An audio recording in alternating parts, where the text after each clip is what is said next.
The human's Earth flu aggressively aroused the alien doctor who tried to cure him. Dr. Lyra Xenth, chief medical officer aboard the orbital research station Ardent-7, had dealt with countless human ailments since humanity first ventured into deep space. Yet, nothing had quite prepared her for the effect of the Earth flu on a human body, and on her own physiology.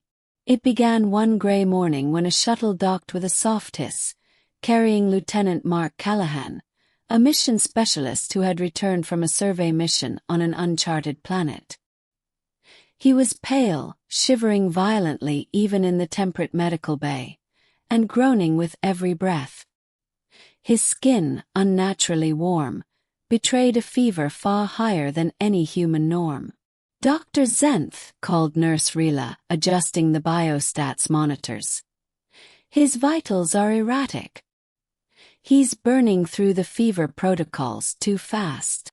Lyra approached, her four-fingered hands hovering over the diagnostic console. She studied Mark carefully. Humans were delicate creatures, biologically inefficient yet stubbornly persistent. His shivering sent tremors through the room that somehow made her pulse tighten. Not medically necessary, certainly, but impossible to ignore. "You've contracted the Earth flu," she said, noting the irony. Humans had spread across the galaxy, bringing their microbes with them.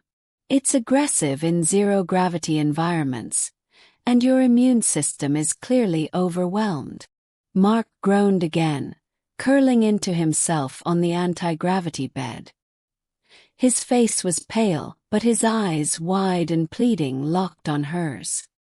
It hurts everywhere," he rasped, voice raw. Lyra hesitated, her professional detachment fraying. There was something about his vulnerability, the way his heat radiated even through the thermal blanket, that made her awareness of her own body impossible to ignore. Humans were naturally warm, yes, but this was different.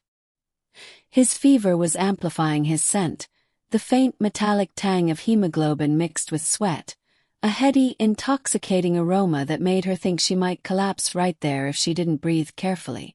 She swallowed and forced herself to focus. "We'll need to start with the antiviral serum immediately. And hydration. You'll need continuous force support." Mark flinched as the needle touched his vein, and she felt a jolt of something completely improper, but undeniably human in response. She adjusted the dosage and muttered, "Your body, it's hyperactive. We'll need to monitor every reaction." Hours passed, and the flu showed no mercy. Mark's shivering became racking convulsions, his fever climbing despite her interventions. Lyra stayed close, adjusting serum flow, administering cooling treatments, whispering reassurances she didn't need to give. Yet as she watched his chest rise and fall, heat radiating in waves, her mind betrayed her professionalism. His labored breathing, the soft groans of discomfort, and the subtle twitch of his body as the fever burned through him. It was overwhelming. She recognized the scientific danger of being near a human in such a state, yet she couldn't move away. Her own pulse raced with an odd mixture of medical concern and something else entirely, something primal she had no name for. By the third hour, Mark's fever had peaked, his body trembling under the strain. Lyra applied a cooling gel across his forehead and neck, carefully massaging the tense muscles around his shoulders. She felt his skin's warmth through the thin membrane of the cooling pads, and the sensation made her stop for a fraction of a heartbeat longer than necessary. He gasped softly, startled at the unexpected contact, and met her gaze with raw vulnerability. "You're helping me," he whispered, his voice barely audible. "Thank you."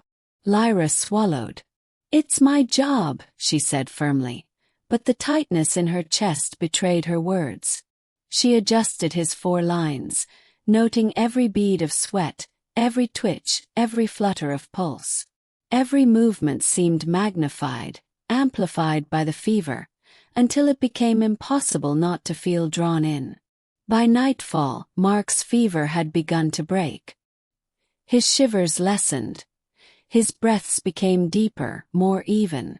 Lyra adjusted his blanket one last time, brushing a lock of damp hair from his forehead. The warmth of his skin still lingered, almost painfully so. He opened his eyes, foggy with recovery, and managed a weak smile. You saved me," he murmured, voice rasping but grateful. "I did," Lyra confirmed, though her own voice was unsteady. "And you'll recover fully. The flu. It's dangerous but not permanent." Mark reached out, his fingers brushing hers in a gesture of fragile connection. It was brief, professional, almost accidental, but charged with an intensity neither could deny. Lyra felt a shock of recognition. Human warmth was not just a biological fact. It was a lure, a pull, one she hadn't anticipated when she signed on as a doctor. "You have a strong pulse," he whispered, half joking, half serious. "Fever or not, it's something else." Lyra flushed under her own translucent skin, struggling to maintain composure. "I thank you," she said, knowing that words failed to describe the strange mixture of relief, fascination, and desire coursing through her. By morning, Mark was stable, his body finally yielding to normal human rhythms. Lyra stood back, observing him as he sipped water, the lingering heat of the flu now fading. A part of her knew that the bond formed in those fevered hours, intense, involuntary, and undeniable, would linger far beyond the station's sterile walls. As he gave her a final, tired smile, she realized that saving a human from something as simple as the flu could also awaken complexities she had never imagined. Science might explain the illness, the treatment, the recovery, but it could not explain what had quietly ignited in the spaces between those steady breaths and fevered moans. The human's earth flu had attacked more than just his immune system. It had ignited something deep and unexpected within the alien doctor who had tried, and perhaps failed, to remain purely professional. And somewhere deep in her chest, Lyra knew that this was only the beginning. By morning, Mark's fever had finally broken. The violent shivers, the burning heat, and the groans of pain had faded into steady, even breaths. Lyra stepped back, her hands still tingling from the contact of caring for him through the night. She had maintained professional composure, mostly. Yet she couldn't deny the pull, the strange fascination that the human warmth, amplified by his illness, had awakened in her. Mark blinked slowly, his eyes still clouded from the night's ordeal, and managed a weak smile. "I feel better," he murmured, his voice hoarse but grateful. His fingers brushed hers lightly as he reached for the water cup, and in that brief touch, a spark ignited, an unspoken connection born from shared vulnerability. Lyra's chest tightened as she forced herself to step back. "You're stable now.